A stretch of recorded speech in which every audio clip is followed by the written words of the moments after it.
ಸ್ವಾಗತ. ಮೊದಲಿಗೆ ಹೆಡ್ಲೈನ್ಸ್.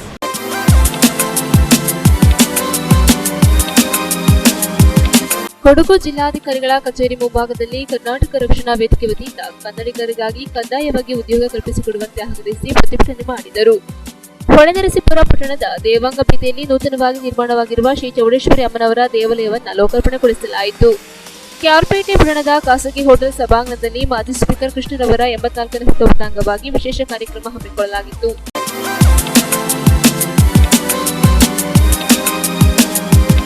ಕೊಡಗು ಜಿಲ್ಲಾಧಿಕಾರಿಗಳ ಕಚೇರಿಯ ಮುಂಭಾಗದಲ್ಲಿ ಕರ್ನಾಟಕ ರಕ್ಷಣಾ ವೇದಿಕೆ ವತಿಯಿಂದ ಕನ್ನಡಿಗರಿಗೆ ಕಡ್ಡಾಯವಾಗಿ ಉದ್ಯೋಗ ಕಲ್ಪಿಸಿಕೊಡುವಂತೆ ಆಗ್ರಹಿಸಿ ಪ್ರತಿಭಟನೆ ಮಾಡಿದರು.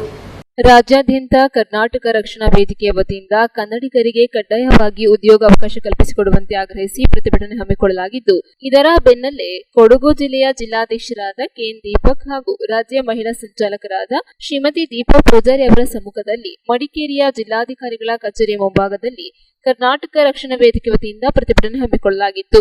ಇದೇ ಸಂದರ್ಭ ಕರ್ನಾಟಕ ರಕ್ಷಣಾ ವೇದಿಕೆಯ ರಾಜ್ಯಾಧ್ಯಕ್ಷರಾದ ನಾರಾಯಣಗೌಡರ ಬಣದ ದೇವದೇಶಗಳು ಜಾರಿಯಾಗಬೇಕೆಂದು ಆಗ್ರಹಿಸಿ ಪ್ರತಿಭಟನೆ ಮಾಡಿ ಜಿಲ್ಲಾಧಿಕಾರಿಗಳಿಗೆ ಮನವಿ ಸಲ್ಲಿಸಿದರು. ಕನ್ನಡಿಗರಿಗೆ ಕೊಡಬೇಕು, ಕನ್ನಡ ನಾಡಿನ ನೌಕರಿಯೋ, ಕನ್ನಡ ನಾಡಿನ ನೌಕರಿಯೋ ಕನ್ನಡಿಗರಿಗೆ ಇರಬೇಕು.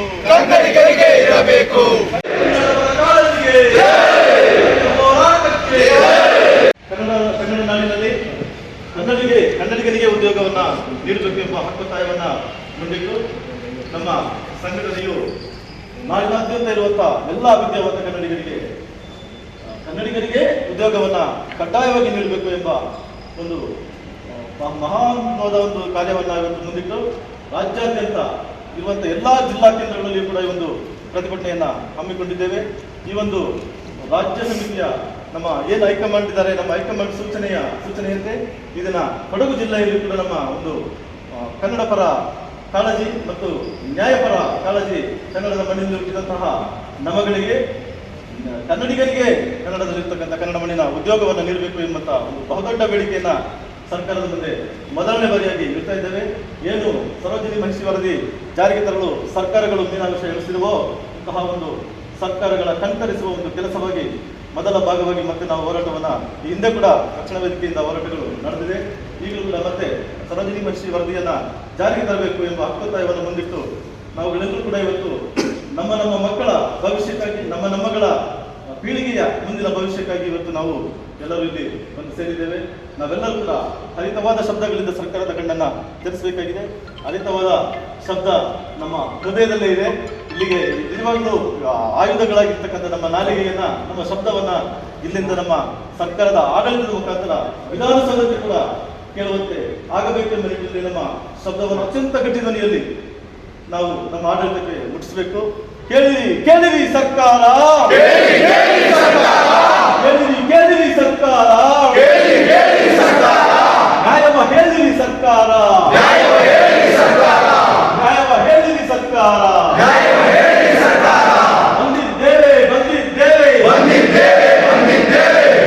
ಕೇಳಲು ಬಂದಿದ್ದೇವೆ.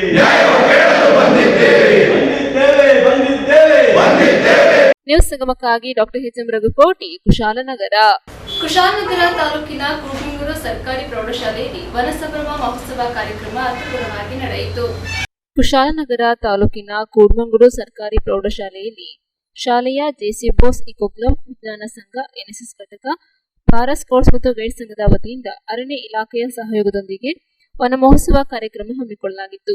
ಶಾಲಾ ಆವರಣದಲ್ಲಿ ವನ ಮಹೋತ್ಸವಾಚರಣೆ ಮಹತ್ವ ಕುರಿತು ಮಾತನಾಡಿದ ಟಿಜಿ ಪ್ರೇಮ್ ಕುಮಾರ್, ವನ ಮಹೋತ್ಸವ ಅಥವಾ ಅರಣ್ಯ ಉತ್ಸವವು ಅರಣ್ಯ ಸಂರಕ್ಷಣೆ ಬಗ್ಗೆ ಜಾಗೃತಿ ಮೂಡಿಸಲು ಜುಲೈ ತಿಂಗಳಲ್ಲಿ ಆಚರಿಸಲಾಗುವ ವಾರ್ಷಿಕ ಗಿಡ ನೆಟ್ಟು ಬೆಳೆಸುವ ಹಬ್ಬವಾಗಿದ್ದು, ಇದರಲ್ಲಿ ದೇಶಾದ್ಯಂತ ಸಾವಿರಾರು ಮರಗಳನ್ನು ನೆಡಲಾಗುತ್ತದೆ. ಅರಣ್ಯ ಸಂರಕ್ಷಣೆಯ ಜಾಗೃತಿ ಮತ್ತು ಪರಿಸರವನ್ನು ಉಳಿಸಲು ಜುಲೈ 1ರಿಂದ ಜುಲೈ 7ರವರೆಗೆ ವನ ಮಹೋತ್ಸವ ಸಪ್ತಾಹವನ್ನು ಆಚರಿಸಲಾಗುತ್ತದೆ ಎಂದರು. ವಿದ್ಯಾರ್ಥಿಗಳಿಗೆ ಪರಿಸರ ಪ್ರತಿಜ್ಞೆ ವಿಧಿ ಬೋಧಿಸಿದ ಜಿಲ್ಲಾ ಪ್ರೌಢಶಾಲಾ ಸಹಶಿಕ್ಷಕರ ಸಂಘದ ಸಂಘಟನಾ ಕಾರ್ಯದರ್ಶಿ ಎಂಟಿ ದಯಾನಂದ ಪ್ರಕಾಶ್, ವಿದ್ಯಾರ್ಥಿಗಳು ಪರಿಸರ ಸಂರಕ್ಷಣೆಯಲ್ಲಿ ತೊಡಗಿ ಉತ್ತಮ ಪರಿಸರ ನಿರ್ಮಾಣಕ್ಕೆ ಪಣ ತೊಡಬೇಕು ಎಂದರು. ಶಾಲೆಯ ಶಿಕ್ಷಕರಾದ ಬಿಎನ್ ಸುಜಾತ, ಅನ್ಸಿಲಾ ರೇಖಾ, ಕೆಟಿ ಸೌಮ್ಯ, ಸಿಬ್ಬಂದಿ ಎಂ ಉಷಾ, ವಿದ್ಯಾರ್ಥಿಗಳು ಪಾಲ್ಗೊಂಡಿದ್ದರು.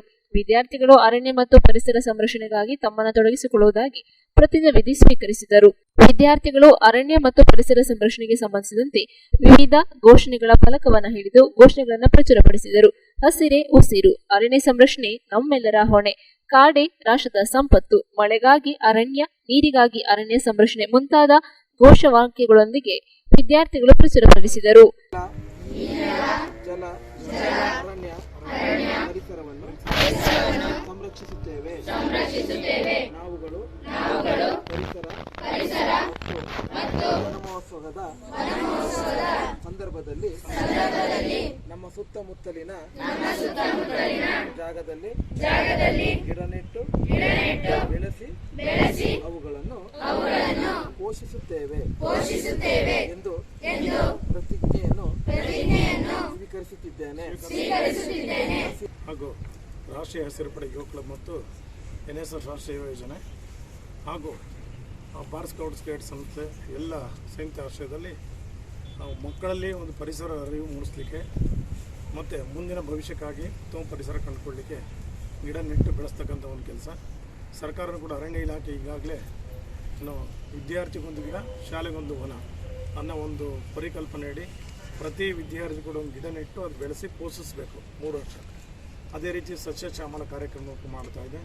ಆದ್ದರಿಂದ ಎಲ್ಲ ವಿದ್ಯಾರ್ಥಿಗಳು ನಾವು ನಮ್ಮ ಶಾಲಾವರಣ ಸುತ್ತಮುತ್ತಲು ಮನೆ ಜಾಗ ರಸ್ತೆ ಬದಿ ಮೈದಾನ ಎಲ್ಲಿ ಖಾಲಿ ಜಾಗ ಇದೆ ಅಲ್ಲಿ ಗಿಡ ನೆಟ್ಟು ಬೆಳೆಸಿ ಅದನ್ನು ಪೋಷಣೆ ಮಾಡಬೇಕು.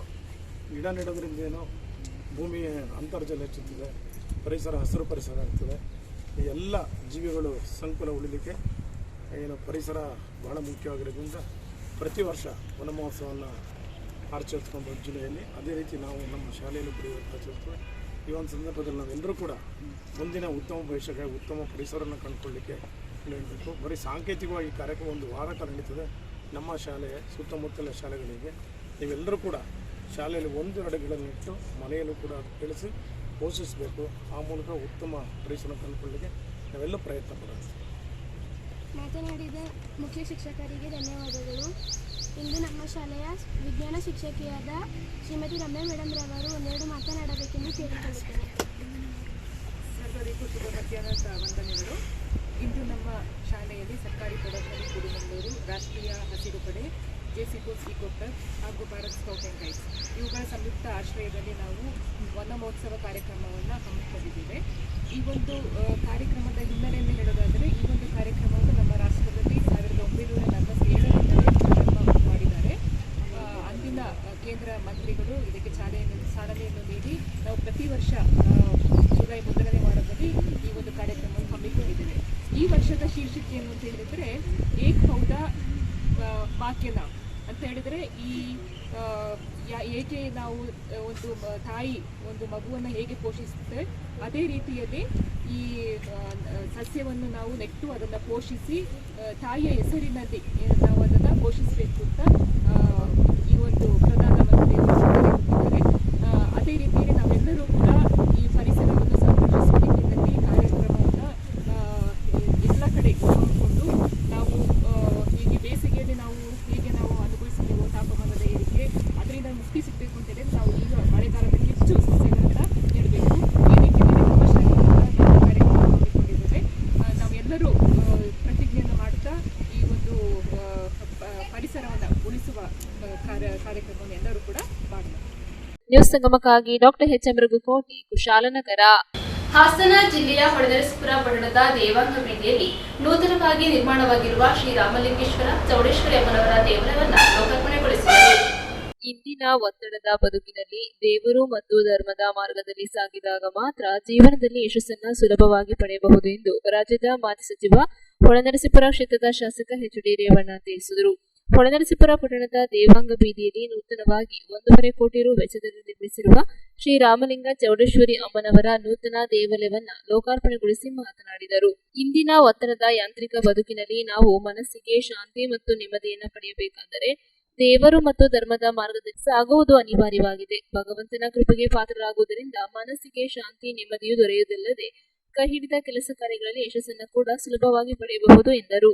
ದೇವಾಂಗ ಸಮಯದ ಜಗದ್ಗುರುಗಳಾದ ಹಂಪಿ ಹೇಮಕೂಟದ ಪೀಠಾಧ್ಯಕ್ಷರಾಗಿರುವ ಶ್ರೀ ದಯಾನಂದಪುರಿ ಮಹಾಸ್ವಾಮೀಜಿಯವರು ಕಾರ್ಯಕ್ರಮದ ದಿವ್ಯ ಸಾನ್ನಿಧ್ಯ ವಹಿಸಿ ಹೊಳೆನರಸೀಪುರ ಪಟ್ಟಣದಲ್ಲಿರುವ ದೇವಾಂಗ ಸಮಾಜದ ಬಂಧುಗಳ ಒಗ್ಗಟ್ಟನ್ನ ಪ್ರಶಂಸೆ ಮಾಡಿ ಕೇವಲ 150 ಮನೆಗಳಿರುವ ದೇವಾಂಗ ಸಮಾಜದ ಬಂಧುಗಳು ಅತ್ಯುತ್ತಮವಾದ ದೇವಾಲಯಗಳನ್ನು ನಿರ್ಮಿಸುವ ಮೂಲಕ ನಮ್ಮ ಸಂಸ್ಕೃತಿ ಪರಂಪರೆಯನ್ನು ಉಳಿಸಿ ಬೆಳೆಸುವ ಕೆಲಸವನ್ನ ಪ್ರಾಮಾಣಿಕವಾಗಿ ಮಾಡುತ್ತಿದ್ದಾರೆ ಎಂದು ಕೊಂಡಾಡಿದರು.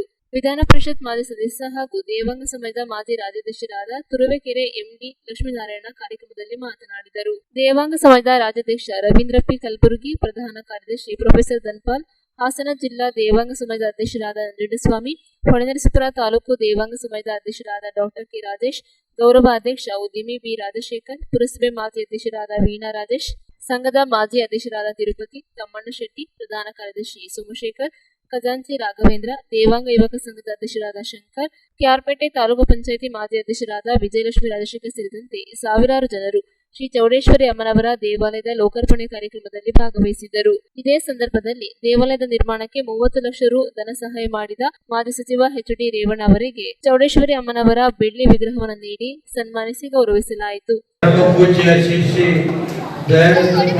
ಪೂರಿ ಮಹಾಸ್ವಾಮಿಗಳ ಸನ್ನಿಧಾನಗಳಿಗೆ ನಮಸ್ಕಾರವನ್ನು ಮಾಡಿ ಇವತ್ತಿನ ಸಮಾರಂಭದಲ್ಲಿ ಭಾಗವಹಿಸಿರುವಂತಹ ನಮ್ಮ ತಾಲೂಕು ದೇವಾಂಗ ಸಮಾಜದ ಅಧ್ಯಕ್ಷರಾದಂಥ ರಾಜೇಶ್ ಅವರು, ವಂಶಿಯವರು, ಕರ್ನಾಟಕ ರಾಜ್ಯದ ದೇವಾಂಗ ಸಮಾಜದ ಅಧ್ಯಕ್ಷರಾದಂಥ ರವೀಂದ್ರ ಕಲಬುರ್ಗಿಯವರು, ನಮ್ಮ ಆತ್ಮೀಯರು, ಮಾಜಿ ಶಾಸಕರು, ಅಧ್ಯಕ್ಷರು, ರಾಜ್ಯ ನೇಕಾರ ಒಕ್ಕೂಟ ಲಕ್ಷ್ಮೀನಾರಾಯಣವರಿಗೆ, ಮತ್ತು ರಮೇಶ್ ಅವರು ಅಧ್ಯಕ್ಷರು, ರಾಜ್ಯ ದೇವಾಂಗ ಸಮಾಜ ಮಾಜಿ, ನಂಜುಂಡಸ್ವಾಮಿಯವರು ಅಧ್ಯಕ್ಷರು, ಜಿಲ್ಲಾ ದೇವಾಂಗ ಸಮಾಜ. ಅದ್ಭುತವಾದಂಥ ಇವತ್ತು ವಿಗ್ರಹ ಮೈಸೂರಿನ ಪ್ರಸಿದ್ಧಿ ನಮ್ಮ ಇವರೇ ಮಾಡಿದರೆ ಅದನ್ನು ಸುಮಾರು 60 ವರ್ಷ ಇಟ್ಬಿಟ್ಟು ನೀವು ವಿಗ್ರಹ ಕೊಟ್ಟು 3 ವರ್ಷ, ಆದರೆ 3 ವರ್ಷ ನಿಧಾನಿಕಾದರೂ ಪರವಾಗಿಲ್ಲ, ಒಳ್ಳೆ ಅದ್ಭುತವಾದಂಥ ಚೌಡೇಶ್ವರಿ ತಾಯಿನ ವಿಗ್ರಹ ಮಾಡಿಕೊಟ್ಟಿದ್ದಾರೆ. ಅದರ ಜೊತೆಗೆ ಈಶ್ವರ, ನಂದಿ, ಗಣಪತಿ 3 ಮಾಡಿ ಇವತ್ತು, ಏಕೆಂದರೆ ನನಗೆ ತಾಲೂಕಿನ ಜಿಲ್ಲೆಯ ದೇವಾಂಗ ಸಮಾಜದ ಬಗ್ಗೆ ಮಾತಾಡಬೇಕಾದ್ರೆ, ಏಕೆಂದರೆ ಈ ಸಮಾಜ ನನಗಲ್ಲ, ದೇವೇಗೌಡರ ಕಾಲದಿಂದ ಈ ಸಮಾಜ ದೇವೇಗೌಡರಿಗೆ ರಾಜಕೀಯವಾಗಿ ಈ ಮಟ್ಟಕ್ಕೆ ಬೆಳೆಯಬೇಕಾಗಿದ್ದರೆ ಈ ಸಮಾಜದ್ದು ಒಂದು ಕಾಣಿಕೆಯಿದೆ ಅಂತ ನಾವು ಮರೆಯೋಕ್ಕಾಗಲ್ಲ. ನಾನಾಗೆ ನನ್ನ ಕುಟುಂಬ ಯಾರು ನಾವು ಮರೆಯೋಕ್ಕಾಗಲ್ಲ ಅಂತ ಹೇಳಬೇಕಾದ್ರೆ, ಅದರಿಂದ ಇವತ್ತು ನಾನು ಏನೇ ಕೆಲಸ ಇರಲಿ ನಾನಿವತ್ತು ಈ ಕಾರ್ಯಕ್ರಮಕ್ಕೆ ಬಂದೇ ಬರ್ತೀನಿ ಅಂತ ನಾನು ಹೇಳಿದ್ದೆ. ಸಮಾಜದ ಮುಖಂಡರಿಗೆ ಮತ್ತು ರಾಜಶೇಖರ್ ಇದ್ದಾರೆ, ಅವರು ಕೆಆರ್ಪೇಟೆ ತಾಲೂಕಿನ ಅಧ್ಯಕ್ಷ, ಅವರು ಪಾಪ ಸಾಧ್ಯವಾದಷ್ಟು ಎಲ್ಲ ಮಾಡ್ಕೊಂಡಿದ್ದಾರೆ. ಎಲ್ಲ ಭಕ್ತಾದಿಗಳು ನನಗೆ ಸಂತೋಷ ಇರುತ್ತೆ. 500 ಇರ್ಬೋದು, 1000 ಇರ್ಬೋದು, 10,000 ಇರ್ಬೋದು, 1 ಲಕ್ಷ ಇರ್ಬೋದು ಹಾಕಿ ನಮ್ಮ ಮೈಸೂರಿನಲ್ಲಿ ಎಲ್ಲ ಹೇಳ್ತಿದ್ರು. ಬೆಳಿಗ್ಗೆ 10 ಲಕ್ಷ ರೂಪಾಯಿ ಕೊಟ್ಟವರೇ ಫಸ್ಟ್ ಟೈಮ್ ಅಂತ ನಮ್ಮ ಮೈಸೂರಿನ ಇವರ ತಮ್ಮ ಇದೆಲ್ಲ ಸುನೀಲ್ ಅವರು ಇವೆಲ್ಲ ಕೊಡಬೇಕಾದಷ್ಟು ಧಾರಾಳತನ ಬರಲ್ಲ. ಆದರೂ ಧಾರಾಳತನ ಬಂದು ತಾಯಿ ವಿಗ್ರಹ ಇವತ್ತು ರಾಜೇಶ್ ಅವರು ಇರ್ಬೋದು, ಅವರು 10 ಲಕ್ಷ ಕೊಟ್ಟಿದ್ದಾರೆ. ರಾಜೇಶ್ ಅವರು ತಿರುಪತಿ ನಮ್ಮ ತಿರುಪತಿ ಅವರ ಅವರು ನೋಡುತ್ತಾರೆಲ್ಲ ಅವರು 2 ಲಕ್ಷ ಕೊಡ್ತಾರೆ. ಸುರೇಶ್ ಹೆಂಗೆ ಎಷ್ಟು ಕೊಟ್ಟರು, ಸುರೇಶ್ ಹೆಂಗೆ 2 ಲಕ್ಷ, ತಮ್ಮನ ಶೆಟ್ಟಿ ಎಲ್ಲ ತಮ್ಮನ ಶೆಟ್ಟರೆಲ್ಲ ದೇವೇಗೌಡರೇ ರಾಜಕೀಯವಾಗಿ ಈ ಮಟ್ಟಕ್ಕೆ ಬಂದ್ಬಿಡ್ತಾರೆ. ಅವರು ಆ ಕಾಲದಲ್ಲಿ ಇಲ್ಲೆಲ್ಲ ಪುರಸಭೆ ನಾವಿದ್ದೀವಿ, ನಿತ್ಯ ಪುರಸಭೆ ಇಕ್ಕಿದ್ದು ಹೊರ ತಮ್ಮನ ಶೆಟ್ಟಿ ಆ ಕಾಲ. ಅದರಿಂದ ನಾನಿವತ್ತು ಯಾವುದೇ ಕಾರ್ಯಕ್ರಮ ಇದ್ದರೂ ಪರವಾಗಿಲ್ಲ, ನಾನು ಈ ಸಮಾಜದ, ಯಾಕೆಂದರೆ ದೇವೇಗೌಡರು ಈ ಮಟ್ಟಕ್ಕೆ ಬೆಳೆಯಬೇಕಾಗಿದ್ರೆ ಈ ಸಮಾಜದ್ದು ಕಾಣಿಕೆ. ಅದರಿಂದ ನಾವೆಂದೂ ಮರೆಯಲ್ಲ, ಮುಂದಿನ ಮರೆಯಲ್ಲ, ಇವತ್ತು ಮರೆಯಲ್ಲ, ನಿಮ್ಮ ಜೊತೆ ಇರ್ತೀವಿ. ಲಕ್ಷ್ಮೀನಾರಾಯಣ ಅವರೆಲ್ಲ ದೇವೇಗೌಡರಿಗೆ ಆತ್ಮೀಯರು. ಅದರಿಂದ ಪೂಜ್ಯ ಸ್ವಾಮೀಜಿಗಳು ನಮ್ಮ ಕೈ ಲಕ್ಷ್ಮೀನಾರಾಯಣ ಕೈ ಗೊತ್ತಿದ್ದಲ್ಲಿ ಏನು ಮಾಡಬೇಕು ಮಾಡಲಿಕ್ಕೆ ನಾವೆಲ್ಲ ಸೇರಿ ಮಾಡೋಣ. ಭಗವಂತ ತಮಗೆಲ್ಲರಿಗೂ ಆ ಚೌಡೇಶ್ವರಿ ತಾಯಿ ಎಲ್ಲರಿಗೂ ಆರೋಗ್ಯ ಕೊಟ್ಟು ಅವರ ಕುಟುಂಬ ನೆಮ್ಮದಿಯಾಗಿರೋದಕ್ಕೆ ಮಾಡಲಿ ಅಂತ ತಾಯಿನ ಚೌಡೇಶ್ವರಿನ ಪ್ರಾರ್ಥನೆ ಮಾಡಿ ಇಲ್ಲಿ ನೆರೆದಿರುವ ಎಲ್ಲ ನಮ್ಮ ನಂಜುಂಡಸ್ವಾಮಿ ತಮ್ಮ ಶೆಟ್ಟರು ಮತ್ತು ಎಲ್ಲ ಮುಖಂಡರು ಈ ಸಣ್ಣ ಇಲ್ಲ ನಮ್ಮ ಎಲ್ಲ ದೇವರಿಗೆ ರಾಜಕೀಯವಾಗಿ ದುಡಿದವರು ನಮ್ಮ ತಿರುಗಿ ಇದ್ದಾರೆ. ಅವರೆಲ್ಲ ಇವತ್ತು ಈ ಸಮಾಜದ ಮುಖಂಡರು ಎಲ್ಲ ಇದ್ದಾರೆ. KR ತಾಲೂಕು ನಮ್ಮ ರಾಜಶೇಖರ್. ಈ ಸಮಾಜ ಒಂದು ರಾಜಕೀಯವಾಗಿ ಇವತ್ತು ಈ ಸಮಾಜ ರಾಜಕೀಯ ಮುಂದಿನ ದಿನದಲ್ಲಿ ಹೆಚ್ಚಿನ ರೀತಿ ಲಕ್ಷ್ಮೀನಾರಾಯಣವರು ನಮ್ಮ ರಾಜ್ಯದ ಅಧ್ಯಕ್ಷರಾದಂಥ ಕಲಬುರಗಿಯವರು ಬಂದಿದ್ದಾರೆ. ಅವರು ರವೀಂದ್ರ ಕಲಬುರಗಿಯವರಿಗೂ ಚೌಡೇಶ್ವರಿ ತಾಯಿ ಒಳ್ಳೇದು ಮಾಡಲಿ ಅಂತ ಹೇಳಿ ನನ್ನ ಎರಡು ಮಾತನ್ನು ಮುಗಿಸ್ತೀನಿ. ಇವತ್ತು ಈ ಒಂದು ದೇವಸ್ಥಾನ ನಿರ್ಮಾಣ ಮಾಡತಕ್ಕಂಥ ಕಾಲದಲ್ಲಿ ಅನೇಕ ಹಿರಿಯರಾಗಿರ್ಬೋದು, ಕಿರಿಯರಾಗಿರ್ಬೋದು, ಅಶಕ್ತರಾಗಿರ್ಬೋದು, ಶಕ್ತರಾಗಿರ್ಬೋದು, ಎಲ್ಲರೂ ಒಂದು ಶ್ರಮ ಅನ್ನುವಂಥದ್ದು ಕಾಣ್ತಾ ಇದೆಯಲ್ಲ. ಇದರ ಜೊತೆಗೆ ಈ ಭಾಗದ ಶಾಸಕರ ಒಂದು ಶ್ರಮವೂ ಸಹ ಇದೆ ಅನ್ನುವಂಥದ್ದು ನಾವು ಕಾಣ್ತೀವಲ್ಲ. ಇಂಥ ಒಂದು ಕಾಲದಲ್ಲಿ ಇವತ್ತು ಕೊಟ್ಟಿರ್ತಕ್ಕಂಥ ಏನು ದಾನಿಗಳಿಗೆ ಸನ್ಮಾನ ಮಾಡಿದ್ದೀವಿ, ಯೋಚನೆ ಇಲ್ಲ ಅಂತ ಏನ್ ಮಾಡ್ಲಿಕ್ಕಾಗತ್ತೆ. ಹಾಗೆ ಕೊಟ್ಟಿದ್ದು ನನಗೆ ನಾವೇನು ಕೊಟ್ಟಿರ್ತಕ್ಕಂಥದ್ದು ಇವತ್ತು ಶಾಸಕರಾದಂತ ದೇವಸ್ಥಾನ ನಮ್ಮ ಅಧ್ಯಕ್ಷರು ರಾಜೇಶ್ವರ ಮಾತಾಡ್ಬೇಕಾದ್ರೆ ಹೇಳಿದ್ರು, ಈ ಒಂದು ಶ್ರಮ ಅನ್ನುವಂಥದ್ದು ಏನಿದೆಯಲ್ಲ ದೇವಾಂಗದವರ ಒಂದು 150 ಮನೆಗಳ ಒಂದು ಕೊಡುಗೆ ಅಪಾರವಾದಂತಹದ್ದು. ಇವತ್ತು ಒಂದು ಕಲ್ಲಿನಲ್ಲಿ ಮಾಡಿರ್ತಕ್ಕಂಥ ದೇವಸ್ಥಾನ ಇವತ್ತು ಅವಿಚ್ಛಿನ್ನವಾಗಿರ್ತಕ್ಕಂಥದ್ದು. ಅದಕ್ಕೆ ಯಾವುದು ಸುಣ್ಣ ಪೇಂಟ್ ಹಚ್ಚದಾಗಿರ್ತಕ್ಕಂಥದ್ದು. ನಾವು ಇಟ್ಟಿಗೆಯಲ್ಲಿ ಕಟ್ಟಬೇಕು ಅನ್ನುವಂಥದ್ದು ತೀರ್ಮಾನ ಮಾಡುವಂತ ಕಾಲದಲ್ಲಿ ನಮ್ಮ ಸೋಮಶೇಖರ್ ಮಾತಾಡ್ತಿದ್ರು, ಇಟ್ಟಿಗೆಯನ್ನು ಕಟ್ಟಬೇಕಂತ ಹೇಳಿದಾಗ ಇಟ್ಟಿಗೆ ಅನ್ನುವಂಥದ್ದು 100 ವರ್ಷ ಇರುತ್ತೆ, ಇಲ್ಲ 120 ವರ್ಷ ಇರುತ್ತೆ. ಆದ್ರೆ ಕಲ್ಲಿನ ಕಟ್ಟಿರ್ತಕ್ಕಂಥ ದೇವಸ್ಥಾನ ಶಾಶ್ವತವಾಗಿರುತ್ತೆ, ನೂರಾರು ಕಾಲ ಇರ್ತಕ್ಕಂಥದ್ದು. ಇವತ್ತು ಕೊಟ್ಟಿರ್ತಕ್ಕಂಥ ಅನೇಕ ದಾನಿಗಳಿಗೆ ನಾವು ಚಿಕ್ಕದಾದಂಥ ವೇದಿಕೆ ಮೇಲೆ ಗೌರವಾರ್ಪಣೆ ಮಾಡ್ತಕ್ಕಂಥದ್ದು ಈ ಒಂದು ಸಮಾಜದ ಕರ್ತವ್ಯ ಅಂತ ಹೇಳಲಿಕ್ಕೆ ಇಷ್ಟಪಡ್ತೀವಿ. ಆದ್ರೆ ಭಗವಂತ ಕೊಟ್ಟಿರ್ತಕ್ಕಂಥ ನಾವೇನು ಕೊಟ್ಟಿದ್ದೀವಲ್ಲ, ನಮ್ಮ ದುಡಿಮೆ ಒಳಗೆ, ನಮ್ಮ ಶ್ರಮದೊಳಗೆ ನಾವು ಜ್ಞಾನಪರವಾಗಿರ್ತಕ್ಕಂಥ ನಮ್ಮ ಮಕ್ಕಳಿಗೆ, ಮೊಮ್ಮಕ್ಕಳಿಗೆ ಒಳ್ಳೇದಾಗಬೇಕನ್ನುವಂಥದ್ದು ಕುಲದೇವತೆಗೆ ಕೊಟ್ಟಿರ್ತಕ್ಕಂಥದ್ದು ನಾವೇನು ಕೊಟ್ಟಿರಲ್ಲ, ಅದು ಯಾವತ್ತಿಗೂ ಶಾಶ್ವತವಾಗಿರ್ತಕ್ಕಂಥದ್ದು. ಅದಕ್ಕೆ ಹೇಳ್ತಾರೆ, ಕೊಟ್ಟಿದ್ದು ನನಗೆ ಬಚ್ಚಿಟ್ಟಿದ್ದು ಬರನಿಗೆ, ಕೊಟ್ಟಿದ್ದು ಕೆಟ್ಟಿದ್ದರ ಬೇಡ ಕೊನೆಗೆ ಶಿವನಲ್ಲಿ ಕಟ್ಟಿ ಅದು ಬುದ್ಧಿ ಅಂತ ಹೇಳ್ತಾರೆ. ನಾವು ಬರಬೇಕಾದ್ರೆ ಯಾವುದನ್ನು ತಗೊಂಡ್ಬರೋದಿಲ್ಲ, ಹೋಗ್ಬೇಕಾದ್ರೆ ಯಾವುದನ್ನು ತಗೊಂಡು ಹೋಗೋದಿಲ್ಲ. ಬರುವಾಗ ಬರೀ ಕೈಗೆ, ಹೋಗುವಾಗ ಬರೀ ಕೈಗೆ ಅಂತ ಹೇಳ್ತೀವಿ. ಆದ್ರೆ ಇದ್ದು ಬಾಳ್ತಕ್ಕಂಥ 3 ದಿನದ ಬಾಳು ಬಂಗಾರವಾಗಬೇಕು ಅಂತ ಹೇಳ್ತಾರೆ. ಆ ಬಂಗಾರ ಆಗ್ಬೇಕಾದ್ರೆ ಬಂಗಾರದ ರೀತಿಯಲ್ಲಿ ಹಿಡಿಬೇಕು. ಇಲ್ಲಿರ್ತಕ್ಕಂಥ ಕಮಿಟಿಯವರು ತಮ್ಮಲ್ಲಿ ಅನೇಕ ಸಾರಿ ರಸೀದಿ ಮುಖ ಹೋದಂತ ಸಂದರ್ಭದೊಳಗೆ ಹೇಳಿದ್ರು, 50,000 ಕೊಟ್ಟರು 1 ಲಕ್ಷ ಕೊಟ್ಟಿದ್ದಾರೆ, 1 ಲಕ್ಷ ಕೊಟ್ಟರು 2 ಲಕ್ಷ ಕೊಟ್ಟಿದ್ದಾರೆ, 2 ಲಕ್ಷ ಕೊಟ್ಟರು. ಇದು ನಮ್ಮ ಒಂದು ಕೈಂಕರ್ಯ ಶಾಶ್ವತವಾಗಿ ಇರಬೇಕು ಅನ್ನುವಂತ ಉದ್ದೇಶದಿಂದ ನಾವು ಮಾಡಿರ್ತಕ್ಕಂಥ ಸೇವೆ ನಿಜಕ್ಕೂ ಒಳನರಸೀಪುರದಲ್ಲಿ ದೇವಾಂಗದವರಿಂದ ಒಂದು ದೇವಸ್ಥಾನ ಕಟ್ಟಿದ್ದಾರೆ ಅನ್ನೋದು ಒಂದು ದೊಡ್ಡ ಹೆಗ್ಗಳಿಕೆ, ಒಂದು ಹೆಮ್ಮೆ ಮಾಡ್ತಕ್ಕಂಥ ದಿನಗಳ ಕಾಲ ನಿರಂತರವಾಗಿ ಆ ತಾಯಿಗೆ ಸಂಪೀತವಾಗಿರ್ತಕ್ಕಂಥ ಯಾವ 12 ಗಂಟೆವರೆಗೂ ಮಹಾಮಂಗಳಾರತಿ ಆಗೋವರೆಗೂ ಅನೇಕ ತಾಯಿಯರು, ಯುವಕರು, ಹಿರಿಯರು, ತಾಯಿಯರು ಇರತಕ್ಕಂಥ ಇರತಕ್ಕಂಥ ಹುಡುಗರು ಎಲ್ಲರ ಒಂದು ಶ್ರಮಕ್ಕೆ ಒಂದು ಪುಣ್ಯ ದೊರಕಿದೆ. ಯಾಕೆಂದ್ರೆ ಇವತ್ತು ನಾವು ಮನುಷ್ಯ ಮಾಡ್ತಕ್ಕಂಥ ಧರ್ಮ ಅಂತ ಹೇಳ್ತೀವಿ. ತುಂಬಾ ಅಪೇಕ್ಷೆ ಮಾಡುವಂತ ಸಂದರ್ಭಗಳಿಗೆ ನಮ್ಮೆಲ್ಲ ಒಂದು ಕುಂಭಾಭಿಷೇಕ ಮಾಡಿ ಮಹಾಮಂಗಳಾರತಿ ಆದ್ಮೇಲೆ ಆ ತಾಯಿ ಸಂತುಷ್ಟಿಯಾಗಿ ಮಳೆ ಸುರಿಸಲಿಲ್ಲ, ಮಳೆ ರಭಸವಾಗಿ ಬರಲಿಲ್ಲ. ಯೋಚನೆ ಮಾಡಿ, ಒಂದು ತರ ಹೂವಿನ ರೀತಿಯಾದಂತ ಮಳೆ ಬಂತು. ಆ ಮಳೆಯಲ್ಲಿ ಬಂದಾಗ ನಾವೆಲ್ಲ ಪಾವನರಾಗಿದ್ದೀವಿ. ನಮ್ಮೆಲ್ಲರ ಒಂದು ಕೊಟ್ಟಂತ ಶ್ರಮ ಸಾರ್ಥಕವಾಯಿತು. ಇಂಥ ಧರ್ಮ ಕಾರ್ಯದಲ್ಲಿ ನಮ್ಮನ್ನು ನಾವು ತೊಡಗಿಸಿಕೊಂಡು ಹೋದಂತ ಸಂದರ್ಭಗಳಿಗೆ ನಮಗೂ ಸಹ ಒಂದು ಪುಣ್ಯದ ಒಂದು ಸಂಘಟನೆ ಸಿಗುತ್ತೆ, ಪುಣ್ಯದ ಭಾಗ್ಯ ಅನ್ನುವಂಥ ಸಿಗುತ್ತೆ ಅನ್ನುವಂಥ ದೃಷ್ಟಿಯೊಳಗೆ ಶಾಸ್ತ್ರದಲ್ಲಿ ಹೇಳ್ತಾರೆ, ಈ ದೇವಸ್ಥಾನ ಕಟ್ಟಬೇಕಾದ್ರೂ ಶಾಸ್ತ್ರ ಮತ್ತು ವಾಸ್ತುಶಿಲ್ಪ ಅನ್ನುವಂಥದ್ದನ್ನ ನೋಡಿ ಕಟ್ಟಿರ್ತಕ್ಕಂಥದ್ದು ನಾವು ಕಾಣ್ತೀವಿ. ಬಹಳ ಅದ್ದೂರಿಯಾಗಿ, ಬಹಳ ಸುವ್ಯವಸ್ಥಿತವಾಗಿ, ಬಹಳ ಸುಂದರವಾಗಿರ್ತಕ್ಕಂಥ ಒಂದು ದೇವಸ್ಥಾನವನ್ನು ನಿರ್ಮಾಣ ಮಾಡಿದ್ದು ಬಹಳ ದೊಡ್ಡ ಕೆಲಸ. ಇದು ಸಮಾಜ ಮಾಡ್ತಕ್ಕಂಥ ಕೆಲಸ, ಇದು ಸ್ವಾಗತ ಮಾಡ್ತಕ್ಕಂಥ ಕೆಲಸ. ಇದು ರಾಜ್ಯ ದೇವಾಂಗ ಸಹಿತ ಇದಕ್ಕೆ ಸ್ವಾಗತ ಮಾಡ್ತಿರ್ತಕ್ಕಂಥದ್ದು ಕೂಡ ಸಂದರ್ಭ.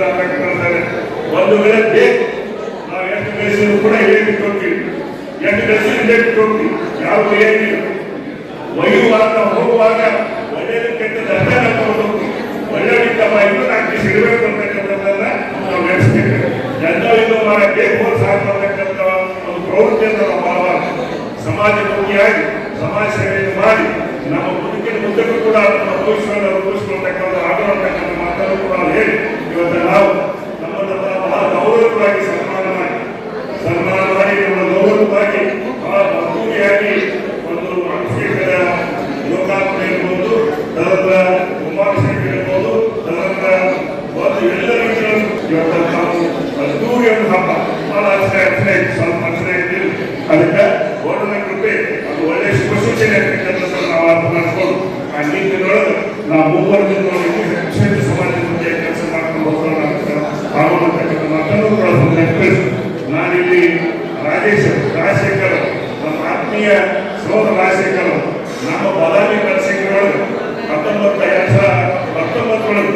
ಬಂದು ಲೋಕಾರ್ಪಣೆ ಕಲ್ಯಾಣವನ್ನು ಲೋಕಾರ್ಪಣೆ ಮಾಡುವ ಕಾರಣಕ್ಕ ತಿಳಿಸ್ಕೊಂಡು ನಾನು ಇವತ್ತು ಯಾಕೆ ಹಾಸನ ಜಿಲ್ಲೆ ಬಹಳ ಪ್ರೀತಿ ಮಾಡ್ತೀನಿ.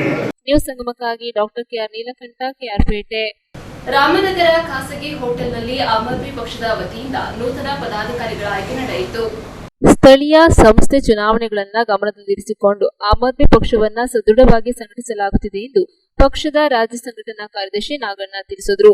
ರಾಮನಗರದ ಹೊರವಲಯದ ಖಾಸಗಿ ಹೋಟೆಲ್ನಲ್ಲಿ ನೂತನವಾಗಿ ಆಯ್ಕೆಯಾದ ಪದಾಧಿಕಾರಿಗಳಿಗೆ ಆದೇಶ ಪತ್ರವನ್ನು ವಿತರಿಸಿ ಮಾತನಾಡಿದರು. ರಾಜ್ಯಾಧ್ಯಕ್ಷರಾದ ಮುಖ್ಯಮಂತ್ರಿ ಚಂದ್ರು ಅವರ ಸಾರಥ್ಯದಲ್ಲಿ ಜನರೊಂದಿಗೆ ಅರಳಿಕಟ್ಟೆ ಸಂವಾದ ನಡೆಸಿ ಸಮಸ್ಯೆಗಳನ್ನು ಆಲಿಸಿ ಮಾಹಿತಿ ಸಂಗ್ರಹಿಸುವ ಕೆಲಸ ಮಾಡುತ್ತಿದ್ದು, ಆ ಮೂಲಕ ಗ್ರಾಮ ಮಟ್ಟದಲ್ಲಿ ಪಕ್ಷವನ್ನು ಕಟ್ಟುವ ಕೆಲಸ ನಡೆಯುತ್ತಿದೆ. ಜಿಲ್ಲೆಯಲ್ಲಿಯೂ ಆ ಕಾರ್ಯಕ್ರಮ ನಡೆಸಲಾಗುವುದು ಎಂದು ತಿಳಿಸಿದರು. ಮುಂದಿನ ತಾಲೂಕು ಪಂಚಾಯಿತಿ, ಜಿಲ್ಲಾ ಪಂಚಾಯಿತಿ, ನಗರಸಭೆ, ಪುರಸಭೆ ಚುನಾವಣೆಗಳನ್ನು ಎದುರಿಸಿ ಕರ್ನಾಟಕದಲ್ಲಿ 2028ರಲ್ಲಿ ನಡೆಯುವ ವಿಧಾನಸಭಾ ಚುನಾವಣೆಯಲ್ಲಿ ಎಎಪಿ ಪಕ್ಷ ಸ್ವತಂತ್ರವಾಗಿ ಸ್ಪರ್ಧೆ ಮಾಡುವ ತೀರ್ಮಾನ ಮಾಡಿದ್ದು, ಸಂಘಟನೆಯನ್ನ ಬೇರು ಮಟ್ಟದಿಂದ ಕಟ್ಟಲು ಹೆಚ್ಚು ಒತ್ತು ನೀಡಲಾಗುತ್ತಿದೆ ಎಂದರು. ಆಮ್ ಆದ್ಮಿ ಪಕ್ಷದ ಜಿಲ್ಲಾಧ್ಯಕ್ಷರಾಗಿ ಬೈರೇಗೌಡ, ಜಿಲ್ಲಾ ಪ್ರಧಾನ ಕಾರ್ಯದರ್ಶಿಯಾಗಿ ಬಾಬು, ಸಂಘಟನಾ ಕಾರ್ಯದರ್ಶಿಯಾಗಿ ವೆಂಕಟೇಶ್, ಜಂಟಿ ಕಾರ್ಯದರ್ಶಿ ಕೌಸಿಕ್, ಜಿಲ್ಲಾ ಎಸ್ಸಿ/ಎಸ್ಟಿ ಘಟಕದ ಅಧ್ಯಕ್ಷರಾದ ಪ್ರಭಾಕರ್, ಪ್ರಧಾನ ಕಾರ್ಯದರ್ಶಿ ಶ್ರೀನಿವಾಸ್ ಪ್ರಸಾದ್, ಮಹಿಳಾ ಘಟಕದ ಜಿಲ್ಲಾಧ್ಯಕ್ಷೆ ಸಂಜನಾ, ಜಿಲ್ಲಾ ಕಾರ್ಮಿಕ ಘಟಕದ ಅಧ್ಯಕ್ಷರಾದ ಗಂಗಾಧರ್, ಜಿಲ್ಲಾ ಅಲ್ಪಸಂಖ್ಯಾತ ಘಟಕದ ಅಧ್ಯಕ್ಷರಾಗಿ ಅಬ್ದುಲ್ ಖಾನ್, ತಾಲೂಕು ಅಲ್ಪಸಂಖ್ಯಾತ ಘಟಕದ ಅಧ್ಯಕ್ಷ ತಾಸೀರ್ ಅಹಮದ್, ಚನ್ನಪಟ್ಟಣ ತಾಲೂಕು ಅಧ್ಯಕ್ಷ ಮಂಜೇಗೌಡ, ಪ್ರಧಾನ ಕಾರ್ಯದರ್ಶಿಯಾಗಿ ಅಂದಾನಯ್ಯ, ಸಂಘಟನಾ ಕಾರ್ಯದರ್ಶಿ ಶ್ರೀಕಾಂತ್, ಮಹಿಳಾ ಘಟಕದ ಅಧ್ಯಕ್ಷೆ ಚಿಕ್ಕತಾಯಮ್ಮ, ಮಾಗಡಿ ತಾಲೂಕು ಅಧ್ಯಕ್ಷರಾಗಿ ಹರೀಶ್ ಅವರನ್ನ ನೇಮಿಸಿ ಪಕ್ಷದ ರಾಜ್ಯ ಉಸ್ತುವಾರಿ ವಕೀಲರಾದ ನಂಜಪ್ಪ ಕಾಳೇಗೌಡ ಅವರು ಆದೇಶ ಪತ್ರವನ್ನು ವಿತರಿಸಿದರು. ನ್ಯೂಸ್ ಸಂಗಮಕ್ಕಾಗಿ ಡಾಕ್ಟರ್ ಎಚ್.ಎಂ. ರಘುಕೋಟಿ, ಕುಶಾಲನಗರ. ಕೆಆರ್ಪೇಟೆ ಪಟ್ಟಣದ ಸುಲೋಚನಮ್ಮ ರಾಮದಾಸ್ ಹೋಟೆಲ್ ಸಭಾಂಗಣದಲ್ಲಿ ಮಾಜಿ ಸ್ಪೀಕರ್ ಕೃಷ್ಣರವರ 84ನೇ ಹುಟ್ಟುಹಬ್ಬದ ಅಂಗವಾಗಿ ಕೃಷ್ಣ ವಿಚಾರ ಸಂಕಿರಣ ಕಾರ್ಯಕ್ರಮ ಹಮ್ಮಿಕೊಳ್ಳಲಾಗಿತ್ತು. ಪ್ರಜಾಪ್ರಭುತ್ವ ಹಾಗೂ ಮೌಲ್ಯಯುತ ರಾಜಕಾರಣದ ಸಂರಕ್ಷಣೆಗೆ ಕೆಆರ್ಪೇಟೆ ಕೃಷ್ಣ ಅವರಂತಹ ಸರಳ ಸಜ್ಜನ ರಾಜಕಾರಣಿಗಳ ಅವಶ್ಯಕತೆ ಇದೆ. ಕೃಷ್ಣ ಅವರ ಆದರ್ಶ ಗುಣಗಳನ್ನು ನಾವೆಲ್ಲರೂ ರೂಢಿಸಿಕೊಳ್ಳಬೇಕಾದ ಅಗತ್ಯವಿದೆ ಎಂದು ಕರ್ನಾಟಕ ವಿಧಾನಸಭಾ ಮಾಜಿ ಅಧ್ಯಕ್ಷರಾದ ಕೆಆರ್ ರಮೇಶ್ ಕುಮಾರ್ ಅಭಿಪ್ರಾಯಪಟ್ಟರು.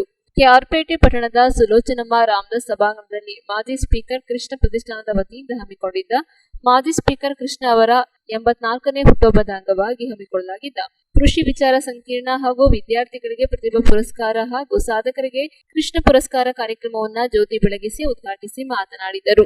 ರಾಜ್ಯ ಭ್ರಷ್ಟಾಚಾರ ವಿರೋಧಿ ಹೋರಾಟ ವೇದಿಕೆ ಅಧ್ಯಕ್ಷರಾಗಿ ಕೆಲಸ ಮಾಡಿದ್ದ ಕೃಷ್ಣ ಅವರ ಸರಳತೆ ಎಂದರೆ ಮೈಸೂರಿನಲ್ಲಿ ಜನಸಾಮಾನ್ಯರಂತೆ ಆಟೋದಲ್ಲಿ ಓಡಾಡುತ್ತಿದ್ದರು. ಕೆಲವೊಮ್ಮೆ ತಮ್ಮ ಗೆಳೆಯ ಗೋವಿಂದ ಅವರ ಬೈಕಿನಲ್ಲಿಯೇ ಓಡಾಡುತ್ತಿದ್ದರು. ಅಂತಹ ಸರಳತೆ ಕೃಷ್ಣ ಅವರದ್ದು. ಇಂತಹ ವ್ಯಕ್ತಿ ಇಡೀ ರಾಜ್ಯದಲ್ಲಿಯೇ ಅಪರೂಪ ಎನ್ನಬಹುದು ಎಂದರು. ಕೆಆರ್ಪೇಟೆ ಕೃಷ್ಣ ಸಕ್ಕರೆ ನಾಡು ಮಂಡ್ಯ ನೆಲದ ಗಾಂಧಿಯಾಗಿದ್ದಾರೆ. ಕಡಿದಾಳ ಮಂಜಪ್ಪ, ಶಾಂತವೇರಿ ಗೋಪಾಲಗೌಡ, ಕೆಆರ್ಪೇಟೆ ಕೃಷ್ಣ ಅವರ ಸರಳತೆಯ ಸಾಮ್ರಾಟರು, ನುಡಿದಂತೆ ನಡೆದವರು. ಇಂತಹ ಆದರ್ಶ ಗುಣಗಳನ್ನ ಸಮಾಜದ 10% ಮಂದಿ ಬೆಳೆಸಿಕೊಂಡರೆ ಸಾಕು, ಉತ್ತಮ ಸಮಾಜ ನಿರ್ಮಾಣ ಮಾಡಲು ಸಾಧ್ಯವಾಗುತ್ತದೆ ಎಂದು ರಮೇಶ್ ಕುಮಾರ್ ತಿಳಿಸಿದರು. ಕಾರ್ಯಕ್ರಮದ ಅಧ್ಯಕ್ಷತೆಯನ್ನ ಕೆಆರ್ಪೇಟೆ ಕೃಷ್ಣ ಪ್ರತಿಷ್ಠಾನದ ಅಧ್ಯಕ್ಷ ಗೂಡೆಹೊಸಳ್ಳಿ ಜವರಾಯಿಗೌಡ ವಹಿಸಿದರು. ಶಾಸಕ ಎಚ್.ಟಿ. ಮಂಜು ಅವರು, ಸಾಹಿತಿ ಬಲ್ಲೆನಹಳ್ಳಿ ಮಂಜುನಾಥ್, ಅಂತರ್ಜಲ ತಜ್ಞ ನವಿಲುಮಾರನಹಳ್ಳಿ ರಾಮೇಗೌಡ, ಪೌರ ಕಾರ್ಮಿಕ ಮಹಿಳೆ ಕರಪಮ್ಮ ಅವರಿಗೆ 2023-24ನೇ ಸಾಲಿನ ಕೃಷ್ಣ ನಾಗರಿಕ ಪುರಸ್ಕಾರ ನೀಡಿ ಗೌರವಿಸಲಾಯಿತು. ಸಮಾಜ ಸೇವಕ ಆರ್ಟಿಒ ಮಲ್ಲಿಕಾರ್ಜುನ್ ಅವರು ಎಸ್ಎಸ್ಎಲ್ಸಿ, ಪಿಯುಸಿಯಲ್ಲಿ ಅತಿ ಹೆಚ್ಚು ಅಂಕ ಗಳಿಸಿದ ವಿದ್ಯಾರ್ಥಿಗಳಿಗೆ ಪ್ರತಿಭಾ ಪುರಸ್ಕಾರ ಮಾಡಿ ಗೌರವಿಸಿದರು. ಭಾರತೀಯ ಸೇನೆಯ ನೌಕಾಪಡೆಯಲ್ಲಿ ಲೆಫ್ಟಿನೆಂಟ್ ಅಧಿಕಾರಿಯಾಗಿ ತಾಲೂಕಿಗೆ ಗೌರವ ತಂದಿರುವ ಬೂಕಹಳ್ಳಿ ಪಿಎಂ ಸಾಗರ್ ಅವರಿಗೆ ಕೃಷ್ಣ ವಿಶೇಷ ಪ್ರತಿಭಾ ಪುರಸ್ಕಾರವನ್ನ ಅವರ ತಂದೆ ಬೂಕಹಳ್ಳಿ ಮಂಜು ಅವರಿಗೆ ನೀಡಿ ಗೌರವಿಸಲಾಯಿತು. ಕಾರ್ಯಕ್ರಮದಲ್ಲಿ ಮಾಜಿ ಸ್ಪೀಕರ್ ಕೃಷ್ಣ ಅವರ ಧರ್ಮಪತ್ನಿ ಪ್ರೊಫೆಸರ್ ಇಂದ್ರಮ್ಮ ಕೃಷ್ಣ, ಮಂಡ್ಯದ ಕರ್ನಾಟಕ ಸಂಘದ ಅಧ್ಯಕ್ಷ ಪ್ರೊಫೆಸರ್ ಜಯಪ್ರಕಾಶ್ ಗೌಡ, ಟಿಎಪಿಸಿಎಂಎಸ್ ಅಧ್ಯಕ್ಷರಾದ ಬಿಎಲ್ ದೇವರಾಜು, ಮನ್ಮೂಲ್ ನಿರ್ದೇಶಕರಾದ ಡಾಲು ರವಿ, ರಾಜ್ಯ ಆರ್ಟಿಒ ಅಧಿಕಾರಿಗಳ ಸಂಘದ ಅಧ್ಯಕ್ಷ ಮಲ್ಲಿಕಾರ್ಜುನ್, ರೈತ ಮುಖಂಡ ಕೆಆರ್ ಜಯರಾಮ್, ಡಿಸಿಸಿ ಬ್ಯಾಂಕ್ ಉಪಾಧ್ಯಕ್ಷ ಅಶೋಕ್, ಕೃಷ್ಣ ಪ್ರತಿಷ್ಠಾನದ ಗೌರವಾಧ್ಯಕ್ಷೆ ಪ್ರೊಫೆಸರ್ ಇಂದಿರಮ್ಮ, ಉಪಾಧ್ಯಕ್ಷರಾದ ಕೆಟಿ ಚಂದ್ರೇಗೌಡ, ಕಾರ್ಯದರ್ಶಿ ಕತ್ತರಘಟ್ಟ ವಾಸು ಮತ್ತಿತರರು ಉಪಸ್ಥಿತರಿದ್ದರು. ಕೃಷ್ಣ ಅವರು ಉಳಿಬೇಕು. ಆದ್ರೆ ಗಾಳಿ ಜೋರಾಗಿದೆ, ಉಳಿಯೋದು ಬಹಳ ಕಷ್ಟ ಇದೆ.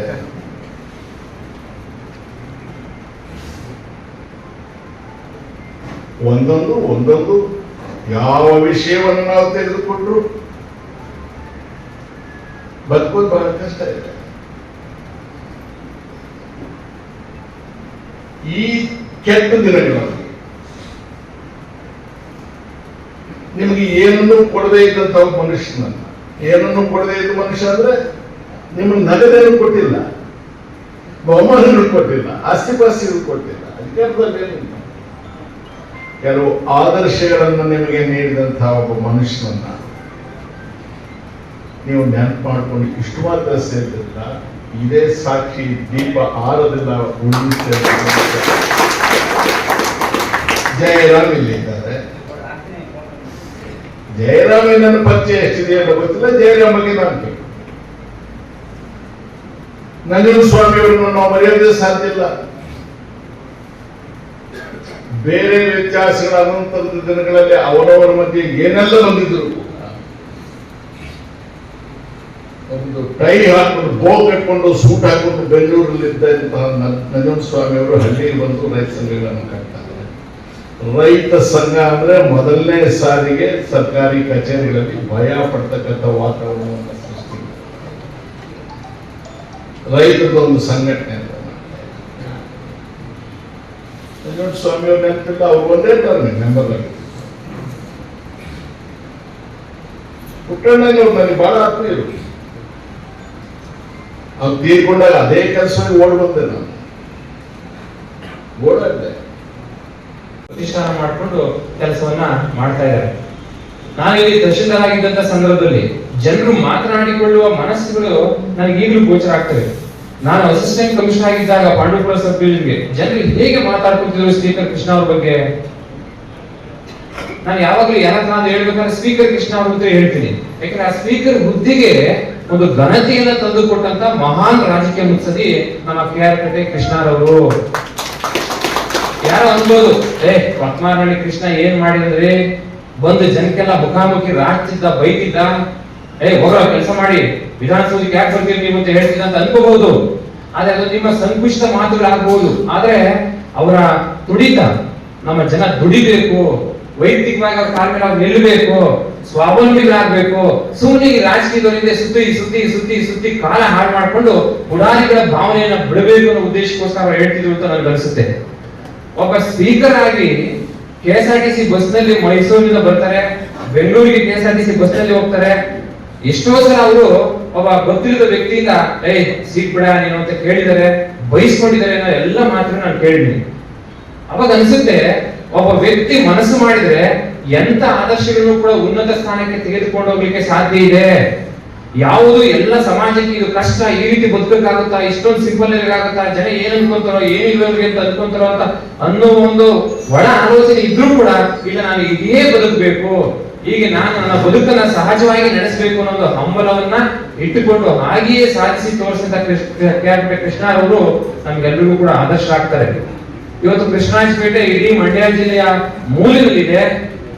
ನನಗೆ ಗೊತ್ತಿದ್ದ ಅಧಿಕಾರಿಯಾಗಿ ನಾನು 4 ವರ್ಷ ಇಲ್ಲಿ ಕೆಲಸ ಮಾಡಿದ್ದೇನೆ.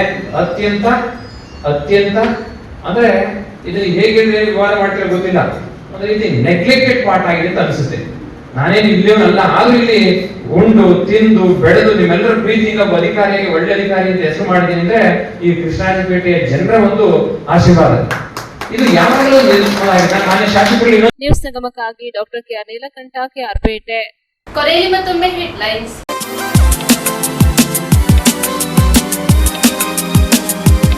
ಕೊಡಗು ಜಿಲ್ಲಾಧಿಕಾರಿಗಳ ಕಚೇರಿ ಮುಂಭಾಗದಲ್ಲಿ ಕರ್ನಾಟಕ ರಕ್ಷಣಾ ವೇದಿಕೆ ವತಿಯಿಂದ ಕನ್ನಡಿಗರಿಗಾಗಿ ಕಡ್ಡಾಯವಾಗಿ ಉದ್ಯೋಗ ಕಲ್ಪಿಸಿಕೊಡುವಂತೆ ಆಗ್ರಹಿಸಿ ಪ್ರತಿಭಟನೆ ಮಾಡಿದರು. ಹೊಳೆನರಸೀಪುರ ಪಟ್ಟಣದ ದೇವಾಂಗ ಬೀದಿಯಲ್ಲಿ ನೂತನವಾಗಿ ನಿರ್ಮಾಣವಾಗಿರುವ ಶ್ರೀ ಚೌಡೇಶ್ವರಿ ಅಮ್ಮನವರ ದೇವಾಲಯವನ್ನು ಲೋಕಾರ್ಪಣೆಗೊಳಿಸಲಾಯಿತು. KR ಪೇಟೆ ಪಟ್ಟಣದ ಖಾಸಗಿ ಹೋಟೆಲ್ ಸಭಾಂಗಣದಲ್ಲಿ ಮಾಜಿ ಸ್ಪೀಕರ್ ಕೃಷ್ಣರವರ 84ನೇ ಹುಟ್ಟುಹಬ್ಬದ ಅಂಗವಾಗಿ ವಿಶೇಷ ಕಾರ್ಯಕ್ರಮ ಹಮ್ಮಿಕೊಳ್ಳಲಾಗಿತ್ತು.